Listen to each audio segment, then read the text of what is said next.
Most women are taught to believe that to be loved, they must make themselves seen. They amplify their presence, soften their edges, and offer the most accessible parts of their soul in the hope of being chosen. But what would you think if I told you that the most profound magnetic pull a woman can exert does not originate in her visibility, but in her profound and unassailable depth? That the man who seems to crave detachment is not, in fact, drawn to an absence, but to a profound presence, a presence so complete in itself that it ignites an unconscious, almost primal, obsession within him. This is not a game of hard to get.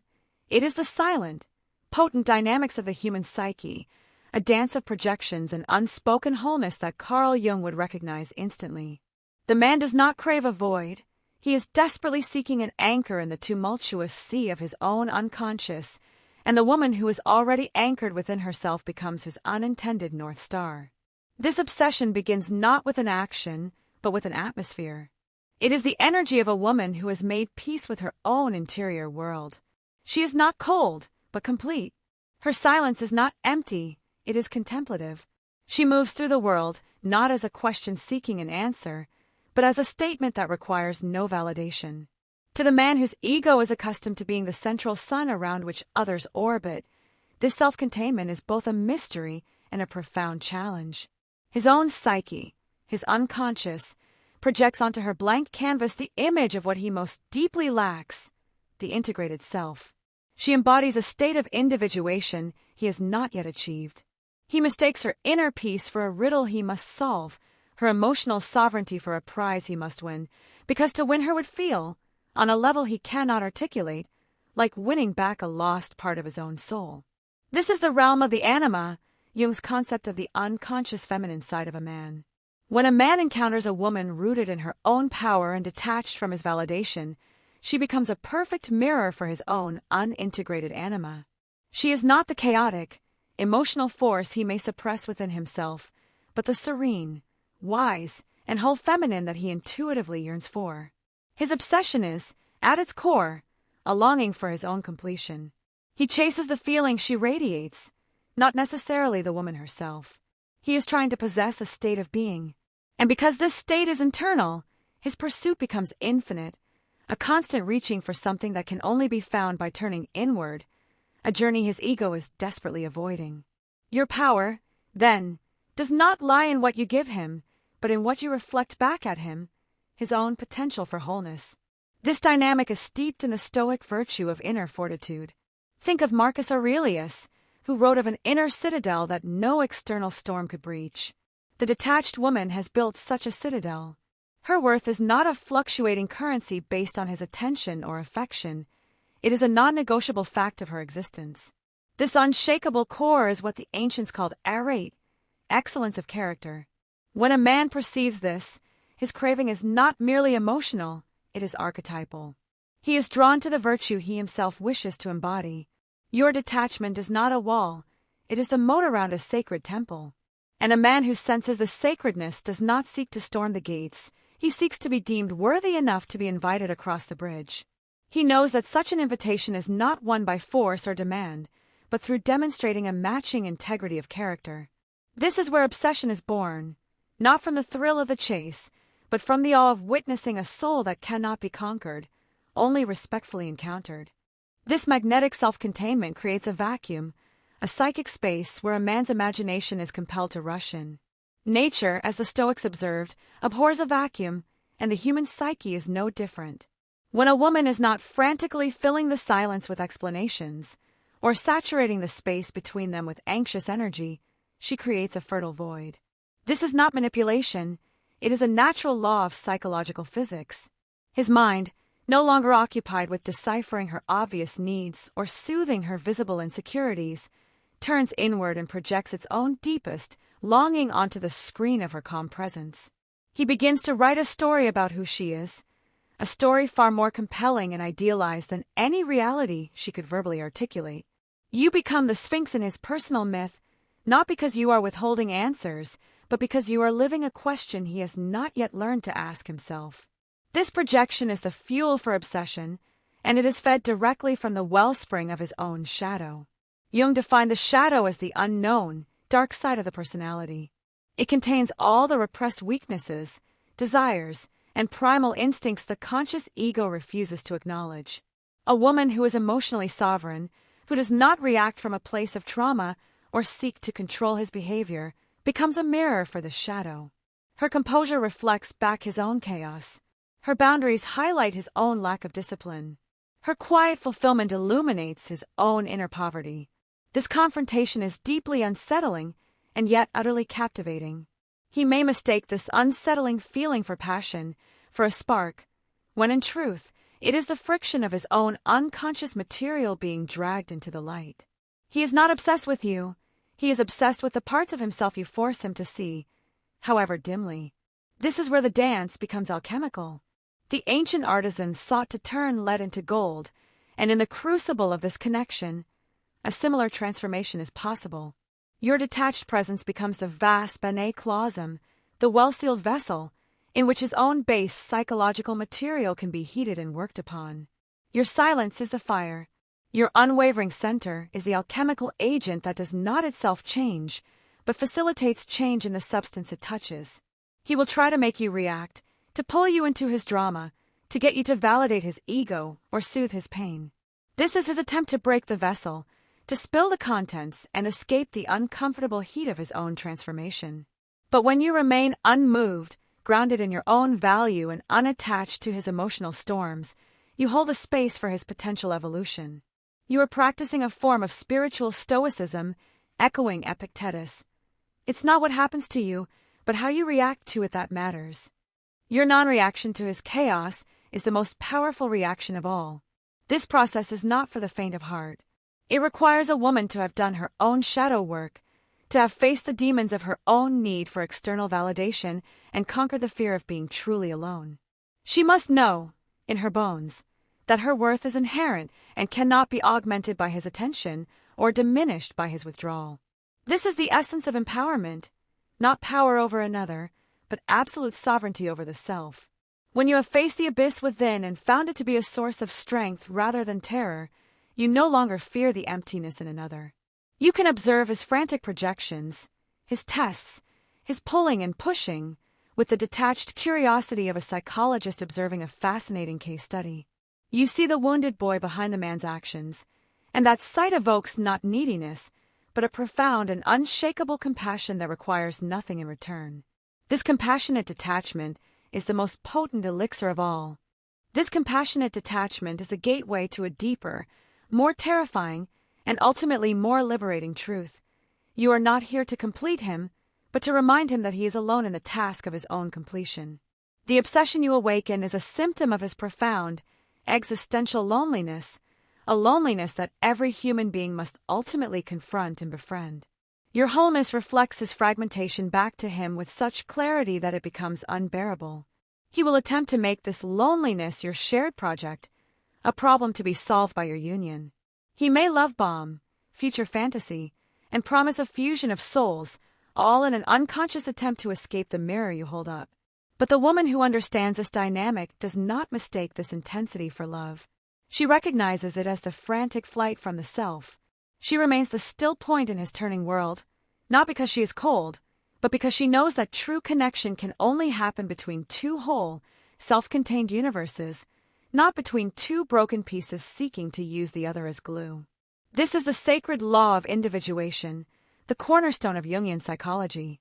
Individuation is the lifelong process of integrating the conscious and unconscious parts of the psyche, becoming the unfragmented, unique individual one is destined to be. Your silent, embodied wholeness serves as a living testament to this possibility. You are a walking, breathing example that the journey is not only possible, but is the very source of true power. His obsession, then, is a twisted form of homage to this potential within himself. He circles you not to capture you, but to absorb the secret of your self-containment by proximity. He is trying to learn the alchemy of his own soul by studying the gold of yours. But the secret cannot be given. It can only be earned through the solitary descent into one's own depths. Your refusal to merge, to enmesh, to lose yourself in his drama, is the greatest act of love you could offer, though he will never perceive it as such until he undertakes his own journey. This dynamic plays out most powerfully in the realm of the mundane, in the spaces between words. It is in how you receive a compliment without a flutter of need, absorbing the appreciation without it altering your core temperature. It is in how you handle his absence, not as a void to be filled with anxious speculation or frantic activity, but as a fertile ground for your own creativity and reflection. It is in the way you hold your gaze, not with challenge or invitation, but with the simple, unassailable fact of your existence. You are practicing a form of martial arts for the psyche, using the energy of his pursuit and projection not to fight him, but to deepen your own center of gravity. You are like a deep-rooted tree in his hurricane. Your stillness does not stop the storm, but it proves that survival and even flourishing within it is possible. And what of your own hunger? What of the ancient, archetypal pull within you to merge, to be chosen, to be seen as the ultimate answer? This is where your own shadow work must be relentless. The temptation to abandon your throne and run into the drama will be immense, for the ego is seduced by the promise of being someone's everything. It feels like love, this dizzying fusion. But it is a counterfeit, a beautiful prison. The empowered woman must crucify this need on the altar of her own sovereignty. She must look directly at her own fear of being too much or not enough and see it for the illusion it is. She must embrace the terrifying freedom that comes with knowing she is the only one who can grant herself the validation she seeks. This is the ultimate Stoic practice, to differentiate between what is within your control, your judgments, your values, your inner citadel, and what is not, his feelings, his actions, his journey. Your power lies entirely in the former. The moment this understanding crystallizes within a woman is a silent apocalypse. It is not an explosion, but a great and terrible unveiling. The entire paradigm of seeking love shifts from an external acquisition to an internal revelation. The games, the strategies, the anxious decoding of his texts, it all falls away like a burned husk, revealing the immutable core of a spirit that can no longer be negotiated. This is the death of the needy ego and the birth of a sovereign self. And it is in this death that a new, more potent form of magnetism is born. It is no longer about awakening his obsession, but about becoming so utterly real that you become a landmark in his psychological terrain. You are no longer a player in his story. You have become the setting, the immutable mountain he must now navigate, the climate that will test his resilience. Your presence now carries the weight of an archetype, and archetypes are eternal. This is where the feminine archetype of the queen converges with the Stoic sage. The queen does not beg for loyalty. She inspires it through the unwavering justice of her own rule. She does not chase her subjects. She creates a kingdom so orderly and prosperous that allegiance becomes the only logical choice. Your inner world is this kingdom. Your boundaries are its laws. Your self-respect is its treasury. And your detachment is the unassailable wall that protects it from invaders. When a man approaches, he is not approaching a person. He is seeking entry into a realm. He must present his credentials, not of wealth or status, but of character. Does his energy bring chaos or order? Does his presence expand your peace or threaten it? The obsessive man feels the gravity of his kingdom, and his craving is to be granted citizenship within its borders, to be let in from the cold of his own internal disorder. But citizenship is a privilege granted only to those who respect the laws of the land. This inner sovereignty transforms the very nature of your silence. It is no longer a tactic, but a testament. It is the silence of the deep ocean, not the shallow pond. It contains mysteries, yes, but also leviathans, the immense, powerful truths you have integrated about life, pain, and love. A man who dips his cup into this silence will not find simple reassurance. He may taste the salt of ancient tears or feel the chill of profound depths. He will either be repelled by its intensity or become addicted to its truth. Your words, when you choose to use them, are no longer scattered seeds hoping for fertile ground. They are deliberate, like a queen's decree, carrying the weight of your considered experience. You understand that your energy is your most valuable currency, and you spend it not on proving your worth, but on endeavors that reflect it. This journey inward is, paradoxically, what makes a woman utterly irresistible on a soul level. It is not about becoming what he wants, but about becoming so fully what you are that your essence becomes a gravitational force. Jung spoke of the self as the central archetype of order and organization, the sun around which the entire psyche orbits. When a woman aligns with the self, she emits a frequency of order. She is integrated. She is whole. In a world saturated with fragmentation, anxiety, and the desperate noise of unlived lives, this wholeness is a siren song to every soul still lost at sea. The man who craves the detached woman is, at his core, a castaway who has glimpsed a steady shore. His obsession is the frantic swimming towards it, but the shore does not move to meet the swimmer. It remains, steadfast and whole, offering either sanctuary or a landmark by which he may drown. Its purpose is not to save him, but to simply be. And so, we arrive at the final, most profound silence, the silence of a soul that has come home to itself. This is not a destination one reaches through the attention or obsession of another, but through the solitary, courageous work of reclamation. It is the quiet that follows the storm of seeking, the deep peace that settles when you have withdrawn every projection, every hope, every desperate need for another to complete you, and found yourself not diminished but magnified. This is the essence of the Jungian process of individuation, becoming that which you always were, stripped of the masks and the frantic adaptations. The woman who inhabits this space no longer wonders how to awaken a man's obsession. She is indifferent to it. His craving becomes a peripheral phenomenon, an echo from a valley she has already climbed out of.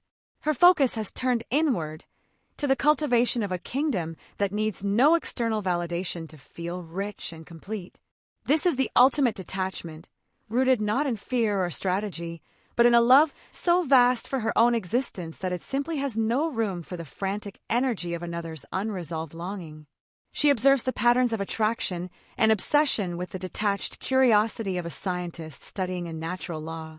She understands that his hunger is his teacher, not her responsibility. Her compassion is no longer a soft, yielding thing that bends to his pain. It is a strong, immovable force, a compassion that holds the space for his growth without ever sacrificing her own wholeness to fuel his journey. This is the love that the Stoics spoke of, a love that is clear-eyed and just, that wishes for the other's highest good without needing to be the instrument of it. She loves him enough to let him struggle, to let him face his own emptiness, because she knows that is the only path to his true strength. The rebirth that occurs here is not marked by fanfare, but by a quiet, unshakable knowing. The archetypes of the victim, the pursuer, the needy lover, these are costumes she tried on and discarded. They no longer fit the woman she has become. She has integrated her own animus, her inner masculine, and now possesses the ability to act, to protect, and to provide for her own soul. She is both the sanctuary and the guardian at the gate. The frantic search for a hero is over because she has realized the hero is always within, waiting for her to acknowledge its presence. This is emotional freedom, the liberation from the core wound that whispered she was not enough on her own. It is the understanding that her value is a fundamental, non-negotiable fact to the universe, as inherent as the mass of a star or the pull of gravity. And so, the cycle completes itself. The very quality that ignited the obsession, her profound detachment and self-contained wholeness, becomes the same quality that renders her immune to its pull. She is free, free from the need to control his feelings, free from the anxiety of his absence, free to love from a place of overflow, not deficit. She does not use her power to ensnare, but to choose. And in that choice lies her ultimate authority. She can look upon a man, see the depth of his craving, the projection of his soul, and with calm clarity, decide if his essence aligns with the peace she has so fiercely cultivated within her own realm. The woman who knows her worth doesn't chase. She chooses.